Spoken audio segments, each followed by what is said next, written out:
or welcome back to my channel. My name is Kayla, and today I'm going to do the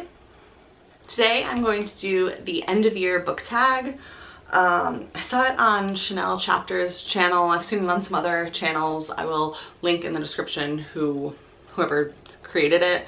Yeah, I feel like it's kind of like the mid-year book tag, but for the end of the year, so I thought that was cool. And also, these are my new shelves. I used to film in front of these, and then they kind of became a mess and had like all my Bridgerton books here, which I love Bridgerton, but it didn't need like a special shelf.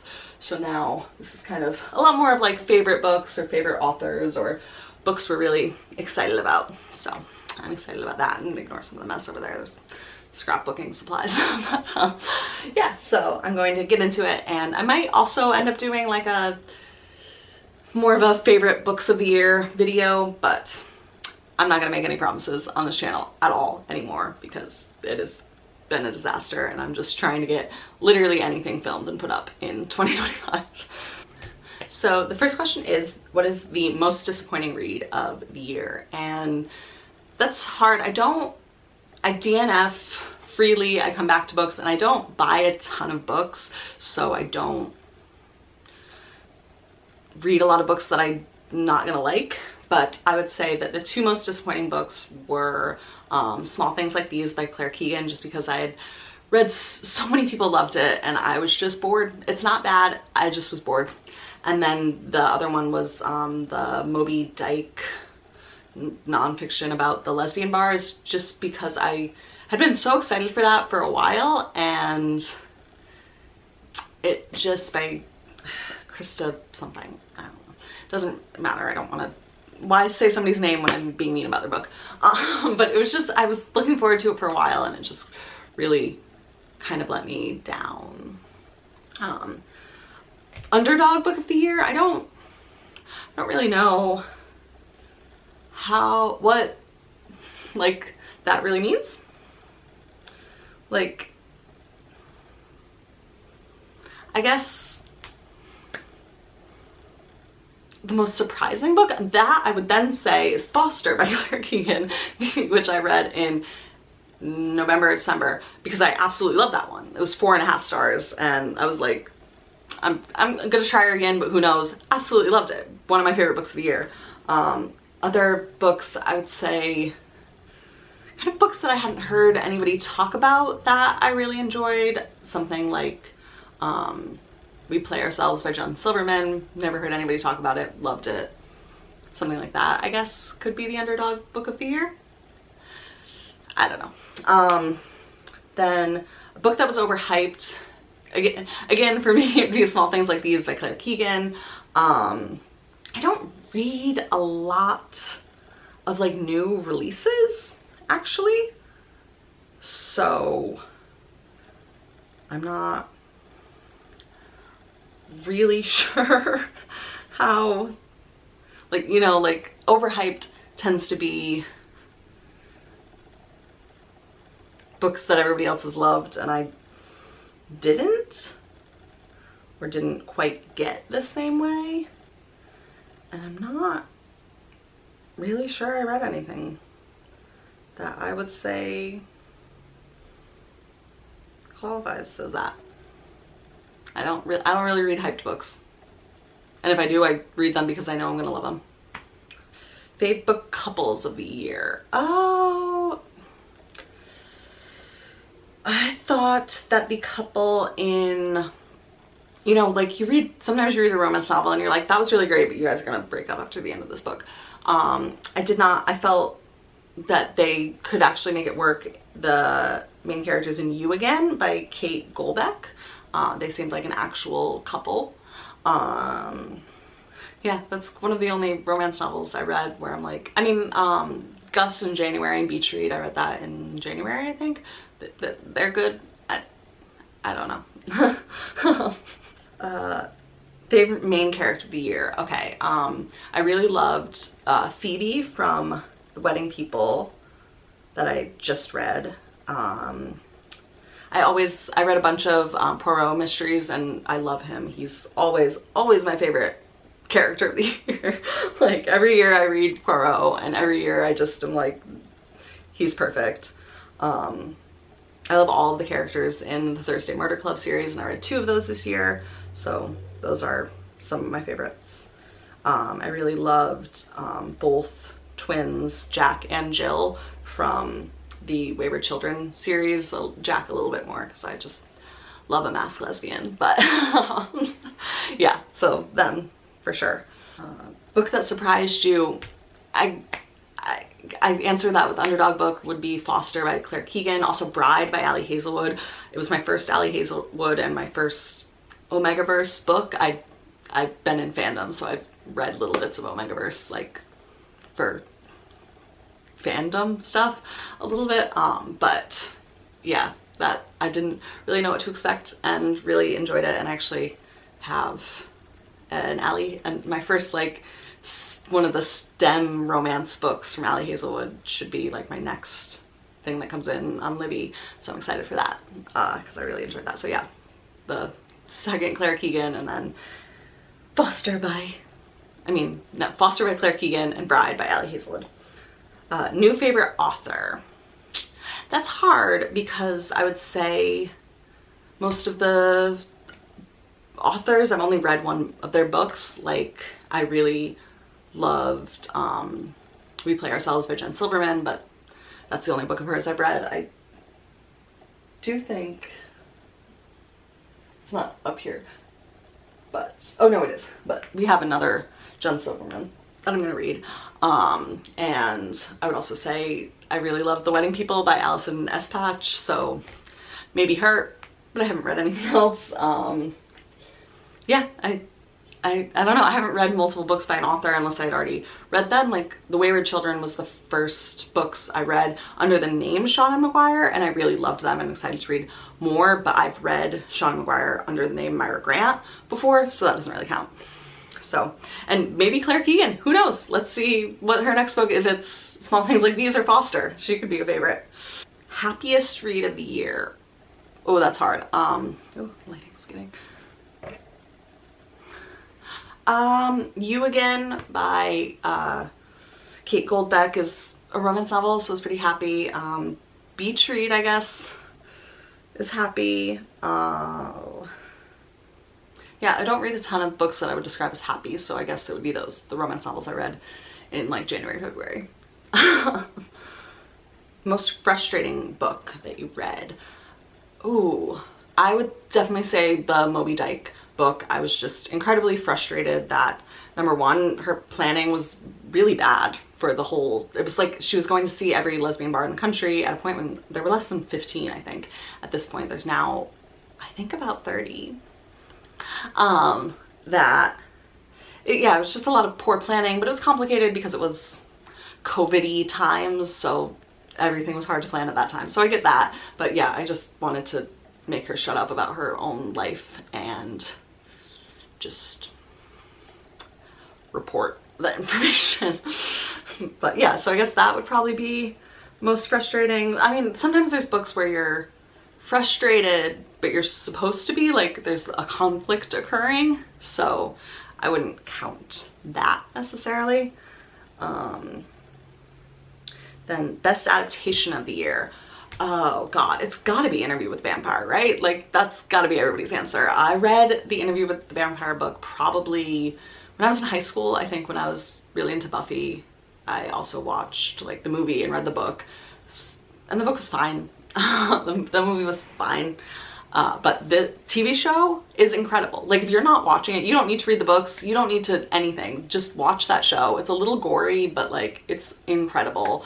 I also really liked Bridgerton season 3, which follows like the Colin Penelope story, but my favorite Bridgerton sibling is Francesca, and she was recast and introduced, and I'm very excited for everything to do with her, so I really enjoyed that. But definitely Interview with the Vampire is obviously the best adaptation of the year, of the years. Every year that it exists, it's gonna be the best adaptation. Like, it's incredible. Longest book you read this year. Oh, that's interesting. I did not read that many long books. I have to check. I only read 18 books that were over 300 pages. I think it's probably either The Appeal by Janice Hallett, which is 416 pages, or The Writing of the Gods, The Race to Decode the Rosetta Stone, which is a nonfiction book, but it's like an 8-hour audiobook, and I feel like that's probably pretty long. I don't know. Of ones with page numbers listed, it's The Appeal by Janice Hallett. The shortest book I read this year, I read some like really weird short free book, well, not that many, but a couple really short weird like free books on Kindle Unlimited. Yeah, it would be Shameless by Britt Ryder, which is just butch femme smut, honestly, like I guess erotica, but it was 72 pages, Kindle Unlimited. I was just in a reading slump and I was like, let's read some porn, I guess. It was fine. I gave it a 3. It's like, whatever. Was what it said on the tin. Favorite covers of the year. That's hard because I don't read a lot of books that I own physically.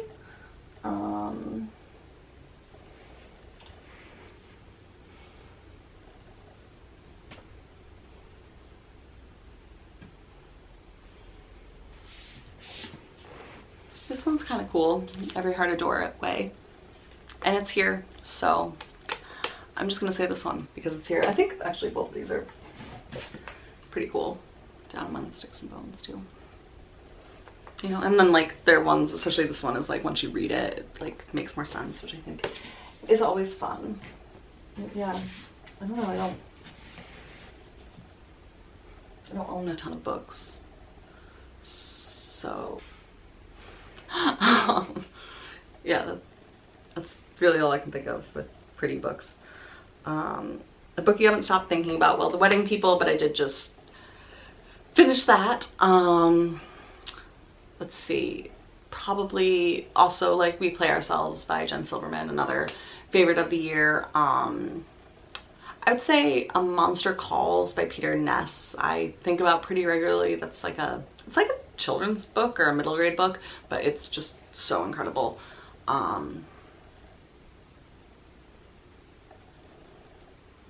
Yeah, I would say that's about it. There are books that like, especially like I read Wintering by Catherine May, and that book you're meant to keep thinking about, especially like in the winter. It's pretty relevant, so I definitely have thought about parts of that book as different winter related things are happening, you know.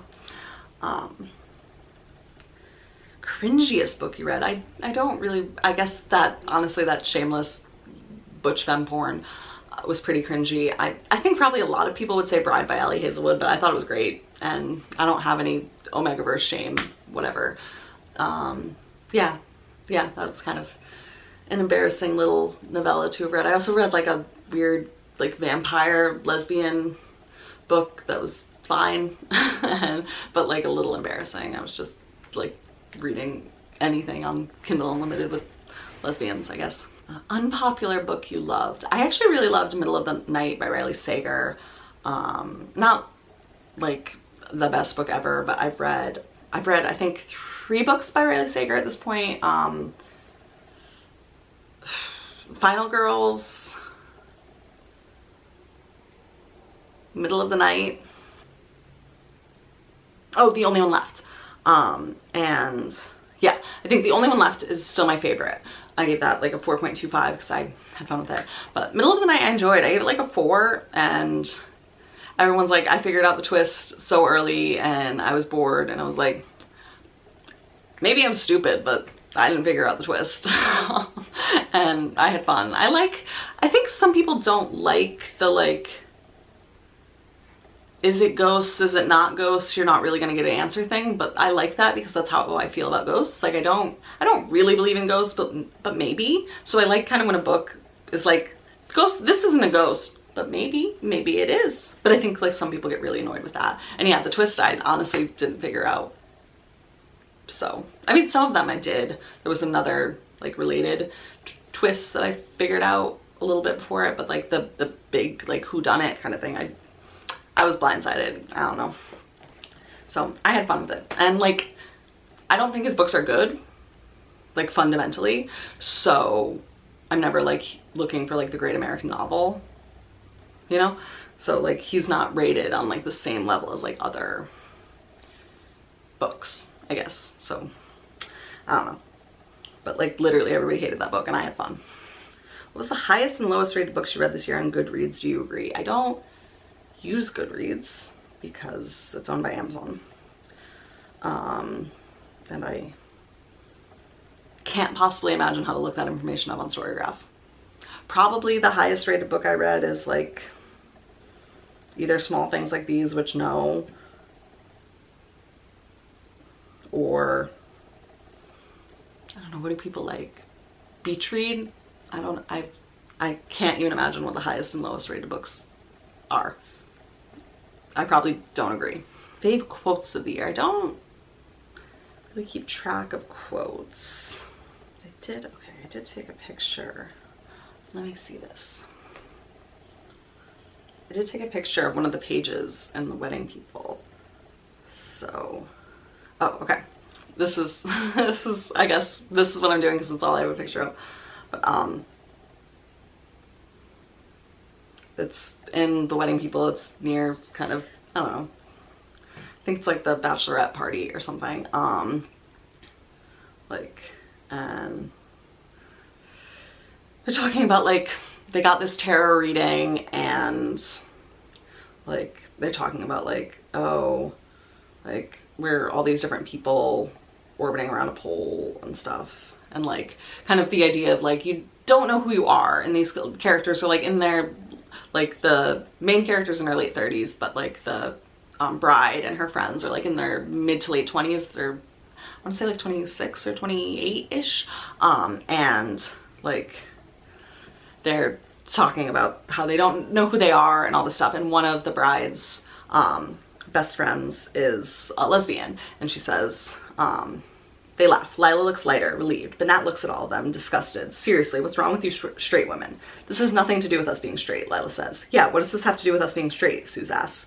I just spent my whole life trying to determine who I am and what I like, so nobody does it for me, Nat says. It's important to me, but it's like none of you even bother to do that. You don't even bother to think about who you are and what you might actually like. And I don't know, I just found that like aggressively relatable, especially as somebody who figured out that she was a lesbian at 34 years old. Like, it's just, yeah, like as a queer woman, I feel like we spend so much more of our lives trying to figure out who we are than a lot of straight women do. And I think that's part of why a lot of straight women who get married, or straight people in general, but I mostly only talk to women and this was about women, but like, if they get married in their 20s, they tend to, like, divorce is really common because you just don't know who you are. Whereas, I mean, I don't, in general, I don't think anybody should be getting married in their 20s, but that's not conversation. But I think that it's more likely for like queer people who do get married when they're younger or a little faster or whatever to make those relationships work, because you do spend so much time figuring out who you are.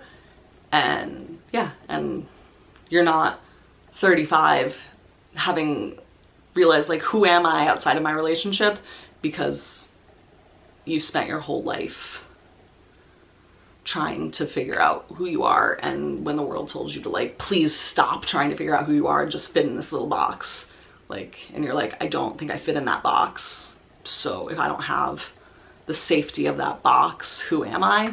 And I just found that really good, especially like for, I think the author is like straight, to write something so real about like the lesbian experience. I just really love that. So that's kind of a random one.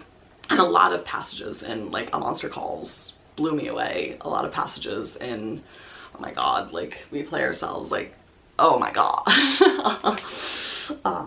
Yeah. Let's see. Book with the most unique concept. Oh, that's a hard one. I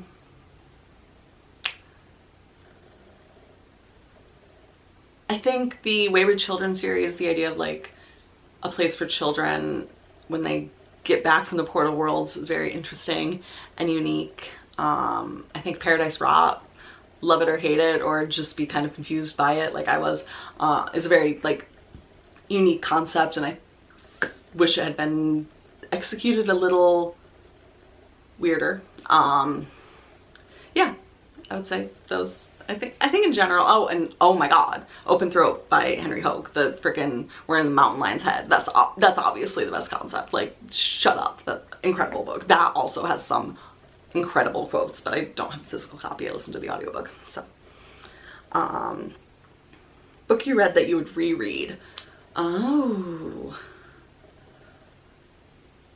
Probably any of my favorites. So We Play Ourselves, The Wedding People, Open Throat, A Monster Calls. I would probably reread the whole Thursday Murder Club series when I'm older, like when I'm closer to those characters' ages. I could definitely see me doing that, doing a whole Thursday Murder Club reread in my 50s or whatever.